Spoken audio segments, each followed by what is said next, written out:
Look at it. He's nothing given. You never seen 50 give nobody no flowers, no respect. He just play on people downfall. Diddy, Irv Gotti, Ja Rule.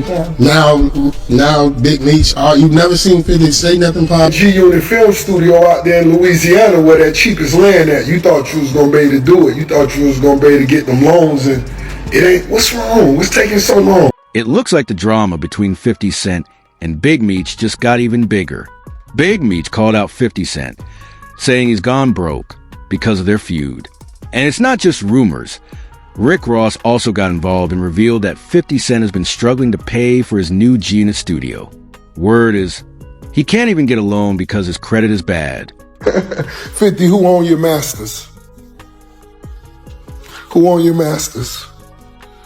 I buy your masters. You better shut up.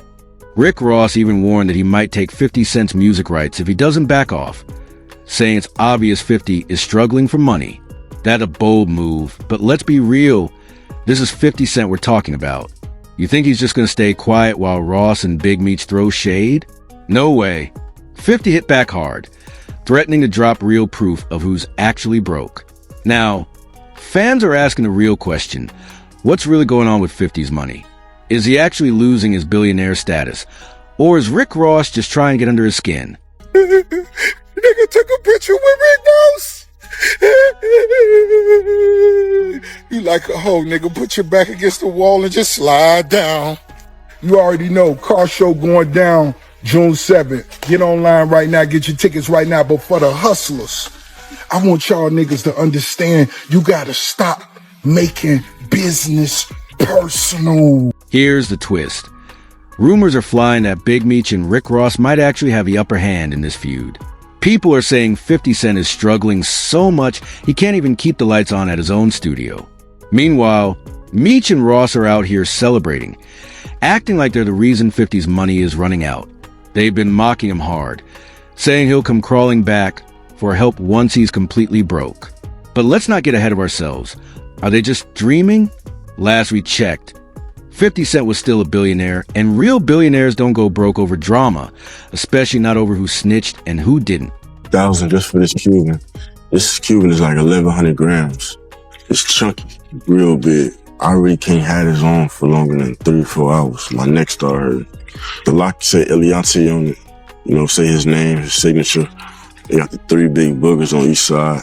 So ain't no regular Cuban, you know. You might find a regular Cuban for 50 or for 100 maybe, but you know, it's 200 just for a kilo. What's the pendant cost? 3 just for a pendant. This some shit like, you gotta give my daddy, like when he come home, like I keep this forever, like. If you've been following the wild feud between 50 Cent and Big Meech, you know Rick Ross is right in the middle of it. It all started when Big Meech teamed up with Rick Ross for a big welcome home concert, a move that was supposed to bring in major cash for both of them. But at the last minute, the concert got canceled without any clear reason. Right away, people started blaming 50 Cent, saying he didn't want Big Meech making money with his enemy, Rick Ross. Of course, 50 denied having anything to do with it, but fans weren't buying it. Ross wasn't staying quiet either. He went straight for 50, calling him a hurt hoe and telling him to stop whining, because he and Meech were making moves without him. Let's be real. 50 never liked the idea of Big Meech and Rick Ross teaming up. He made that clear by throwing serious shade at Meech and even calling him a snitch. To 50, Rick Ross is still Officer Ricky, and anyone rolling with him can't be trusted. But here's where things get really messy. 50 Cent actually had receipts. He claimed Big Meech snitched to get out of prison early and then dropped a bombshell that left everyone shocked. 50 wasn't just talking trash. He was planning a full-blown expose. He started working on a tell-all documentary about Tammy Cowens, the woman who knows all the secrets, especially the ones that could ruin Big Meech's image. This documentary was set to reveal exactly who, when and how Meech allegedly snitched. No holding back. For those who don't know, Tammy wasn't just some random person. She was super close to Big Meech, and some say their relationship was deeper than just friendship. She even owns the life rights to his story, meaning she's the only one legally allowed to make movies, books, or shows about his life. That's a big deal. Called Tammy Cowens, she's privileged to what's called the affidavits in support of the wiretaps. Okay. It's like 3 affidavits. In those affidavits, it tells Meech's full role. Now, I wouldn't allow to have them because they played this, I'm this kingpin and I'm this killer and they life in jeopardy. Right. In danger. Right. That's why they was able to close the courtroom. We'd have been out at Meech. But they played a cold game. I give it to her. They was playing chess and we was playing checkers. Okay. She used the threat of her life and that I was gonna have some hitmen in the federal courtroom to kill her. And they closed the courtroom to the media. My shit standing room only. I'm that dude in that city, homie. Right. I'm that dude in that city. Right. So that's why it ain't been came out. But the affidavits in support of the wiretap, she has them. Okay, so she can get them for sure. If she got them. Okay. She got them. The only person they barred from having the document was me. Okay. Okay, so you the only one that don't got the information. Right. Gotcha. Everybody else, it's called discovery. Everybody else got the packet. Okay. I wasn't going to address this because I'm not trying to let nobody trip me off the streets. But I never folded, never told, never will. Death before this time, always with me. So I'm doing this for my loved ones and the support of my friends and family. Come out to the Amaran Arena, February 13th. According to 50 Cent, Big Meech made a huge mistake by letting his relationship with Tammy Cowens fall apart. Now, Tammy is out here spilling all the secrets, and she's not holding back. While she was getting ready to tell the real story, Rick Ross and Big Meech were busy flaunting their money moves, mocking 50 at every turn. Ross even claimed he was about to drop his own BMF movie and make a fortune. This all happened right after 50 announced he was shutting down the BMF series, saying that Big Meech and his son, Lil Meech, were acting shady behind the scenes. To do a BMF film because you've been entertained by a lackluster, small budget series. Now it's time to do a big budget film. Which director? Shout out to my homie F. Gary Gray, Antoine Foucault, what's up? Tarantino, it's a lot of legends. This is gonna be big, I can feel it. I'm just talking. Here's the twist. Tammy, the woman who owns the rights to Big Meech's life story, was actually working with 50 Cent to create the BMF series in the first place. The show was a hit, no doubt. But once Big Meech teamed up with Rick Ross, 50 went full Petty King mode and shut the whole thing down out of spite. But here's where things get even crazier. Lil Meech, who played his own dad in the show, is now stuck in the middle of this mess. He was trying to keep the BMF story alive, but his dad's beef with 50 just made everything crash and burn. 50 Cent wasn't just making a show. He was putting real money in Lil Meech's pocket. Word is, Lil Meech made over $5 million from the show. But here's the shocking part. He didn't save a single dime. Instead, he blew through the entire bag on flashy cars, iced out chains, designer clothes, and wild spending, while his dad is still locked up with barely any money to his name. You'd think Lil Meech would have put some aside to help his pops when he gets out, but nah, he went full baller mode, acting like the money would never stop. Got me before I even knew I could even act. I sat by him, and the next day he called me, 8 o'clock in the morning, woke me up. I'm like, damn, 50 calling me. So I answered the phone, he like, hey, what you think about going to acting classes? I want you to play your dad. He looked like his daddy, like spitting his head down like his daddy. The same thing, like it was like, yo, got him from Atlanta to California and was able to get him with the coaches. And I believe you. Don't be walking around with this shit by yourself. I'm walking around with you. I'm only walking around with you with that motherfucker on. If I ain't with you, I don't want it. This shit come with the Draco. This shit come with the Draco. Come with the Draco. Still, this shit come with the Draco. What you think about it, though, Fire? How I feel? This shit feels good. Wait, get the strap. Tony Yeo even jumped in, calling out Lil Meech for not being smarter with his money and telling him he should have saved up for tough times.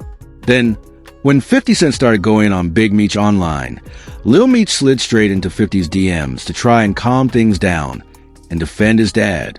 He explained that teaming up with Rick Ross wasn't personal. It was survival.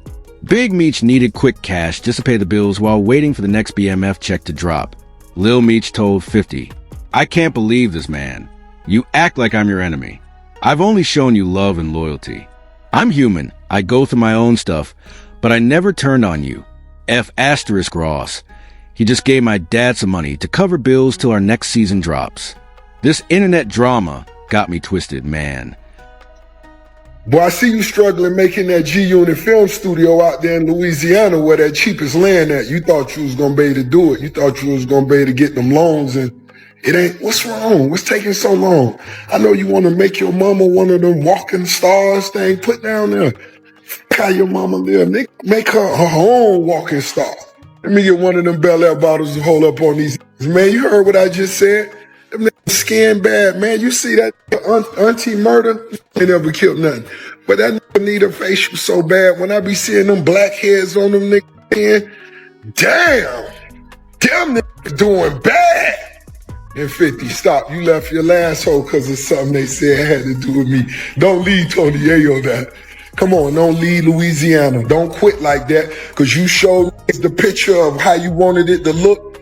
We call it renderings. You had the renderings, then you try to go get them loans and ain't nobody loan you that money. You ain't even built the GU in the studio yet. That might be why when I stood next to Meech, your knees buckled. Your knees buckled. Put your back against the wall. Po nigga, you po hustler. 50 Cent and Big Meech's drama just got even crazier. Lil Meech tried to calm things down by messaging 50, saying he's always been loyal. But 50 wasn't having it. Instead, he posted a message with a caption basically confirming that the BMF series is dead. Then, he dropped a bombshell. He's making a new documentary with Tammy Cowens that will expose Big Meech's secrets. With no more BMF checks coming in, Big Meech and his son were left struggling. Lil Meech had already blown through $5 million on cars, jewelry, and designer clothes. Now, he either has to revive his acting career or find another way to make money. Meanwhile, Rick Ross tried to take advantage of the situation by announcing his own BMF project. But here's the problem. 50 owns the rights to the BMF brand, meaning Ross can't do anything without his permission, which he's never going to get. After 50 stopped supporting them, Big Meech and Lil Meech started linking up with all of 50's enemies. Lil Meech was seen hanging out with Rick Ross, and even Floyd Mayweather, one of 50's biggest rivals. He even posted a picture with Floyd, calling it real power, taking a jab at 50's show power. This was a major betrayal, especially since just weeks before, Lil Meech was in 50's DMs, saying F Ross and acting loyal. 50 finally clapped back, saying he did more for Big Meech than anyone. He even paid for Lil Meech's acting school, helped him get clean, and gave him money so he wouldn't have to hustle illegally. But after Big Meech got out of prison, everything changed. 50 said Big Meech gave his son bad advice, telling him to flex and spend recklessly instead of being smart with his money. 50 also revealed he had to send Lil Meech to rehab, and that people on the BMF set noticed he was high and throwing up during a weapons test. Things got even crazier when 50 found out Lil Meech had whip bits in his truck, a gas people inhale to get high. Rick Ross isn't backing down either. He's been mocking 50, saying he's too broke to finish his GUnit studio, and even threatening to buy 50's masters just to throw him some change. 50 has had enough, and is now promising to drop receipts to prove who's really broke. This beef? Far from over. 50, who own your masters? Who own your masters? I buy your masters. You better shut up. I will buy your masters. 50 Cent isn't worried about his beef with Big Meech hurting his money. He laughed off the idea, saying Big Meech doesn't have the influence to mess with his bag. Meech was big back in the day, but it's 2025 now, and people are too busy trying to survive to care about an ex-con playing street legend. 50 even compared him to a wannabe Pablo Escobar, making it clear he sees this whole thing as a joke. Let's not forget, 50 has battled way bigger names than Big Meech and Rick Ross, and still came out on top. If anything, he's probably turned this whole drama into another viral moment like he always does. But what do you think? Is 50 really going broke? Or is Rick Ross just projecting his own struggles onto him?